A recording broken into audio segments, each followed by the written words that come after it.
नमस्कार, Maldev voice channel में आपका स्वागत है। हमारी आज की कहानी का शीर्षक है वो लड़की। मेरे सामने की सीट पर करीब 18 साल की लड़की कुछ घबराई सी बैठी थी।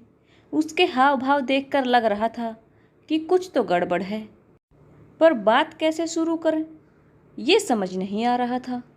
एक तो मैं पुरुष था, दूसरे उम्र में कुछ ही बड़ा था। कुछ भी गलतफहमी हो जाए तो मेरी भी बेइज्जती हो सकती थी, क्योंकि आसपास की सीटें खाली थी। यही सब सोचकर चुप बैठा था मैं। लड़की भले घर की लग रही थी। कुछ देर में खुद उसने ही पूछा, कौन सा स्टेशन आने वाला है भैया। ये सुनकर मुझे हंसी भी आई और मन ही मन कुछ सेफ्टी भी फील हुई कि शायद अब मैं किसी तरह से कुछ जान पाऊँ। मैंने उसके सवाल का जवाब दिया, रतलाम। गाड़ी के रतलाम से चलने के तुरंत बाद उसने कहा, आपका फ़ोन चालू है क्या? मेरा तो चल ही नहीं रहा है। एक फ़ोन करना था मुझे। नया सिम है तो अभी टाइम लगेगा। मैंने कहा, अरे आपके पेरेंट्स तो चिंता कर रहे होंगे, आप अभी नया सिम लेकर क्यों चली? ऐसा कीजिए, आप मेरे फ़ोन से फ़ोन कर लीजिए। उसने कहा थैंक्स और मेरा फ़ोन ले लिया। वो जिस तरह से धीरे धीरे बात कर रही थी, उससे मेरा शक और भी यकीन में बदल गया। वो पक्का किसी लड़के से बात कर रही थी। मैंने भी मन ही मन सोच लिया था कि मैं पता लगा कर रहूँगा। मैंने उससे पूछा कि आपको कहाँ जाना है? वो बोली, कहीं भी जहाँ किस्मत ले जाए। मैंने पूछा, मतलब? बोली, कुछ नहीं। इसी बीच उसके फ़ोन पर किसी का फ़ोन आया। वो धीरे धीरे बात कर रही थी। तभी नागदा स्टेशन आने वाला था। वो उठकर गाड़ी के दरवाजे पर जा खड़ी हो गई। मैं भी धीरे से उसके पीछे, लेकिन उसको न दिखे इस तरह से खड़ा हो गया। गाड़ी रुकी तो एक लड़का आया और उसे कुछ सामान पकड़ाकर चला गया। गाड़ी चल दी थी।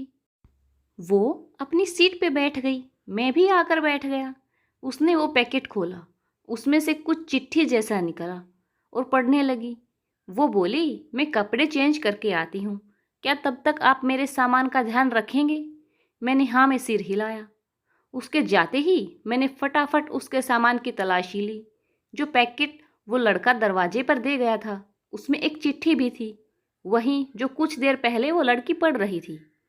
इसमें लिखा था, गहने और रुपए लाई हो ना, अपने फ़ोन से किसी को फ़ोन मत करना, कोटा पर उतर जाना, वहाँ से दूसरी गाड़ी से हम दिल्ली चलेंगे, मैं तुम्हें वहीं मिलूँगा स्टेशन पर। अब सब समझ आ गया था। ये लड़की घर से रुपए और गहने लेकर भागी थी। लड़का भी न जाने कौन और कैसा था।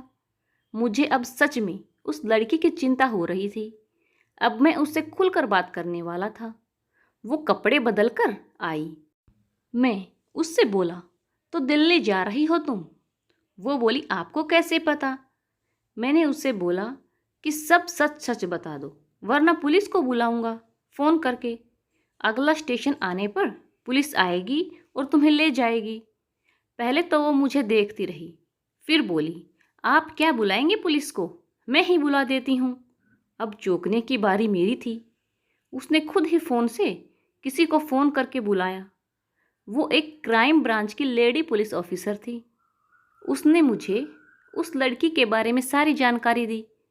लड़की एनसीसी की छात्रा थी और एक गिरोह को पकड़ने में उसकी मदद कर रही थी। वो गिरोह कम उम्र की लड़कियों को बहला फुसलाकर उनसे घर से रुपये और गहने चोरी करके घर से भगाकर कहीं ले जाकर बेच देते थे। इस तरह उनकी ज़िंदगी बर्बाद करके उनको नर्क में धकेल देते थे।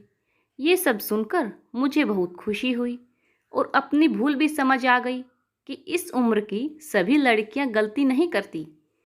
कुछ इतनी समझदार भी हैं जो और लड़कियों की ज़िंदगी बचाने के लिए कुछ भी करने को तैयार हैं। उस लेडी ऑफिसर ने मेरी भी तारीफ़ की, मेरी जागरूकता के लिए। आपको यह कहानी कैसी लगी कमेंट सेक्शन में बताइए। नए हैं चैनल को सब्सक्राइब करें। धन्यवाद।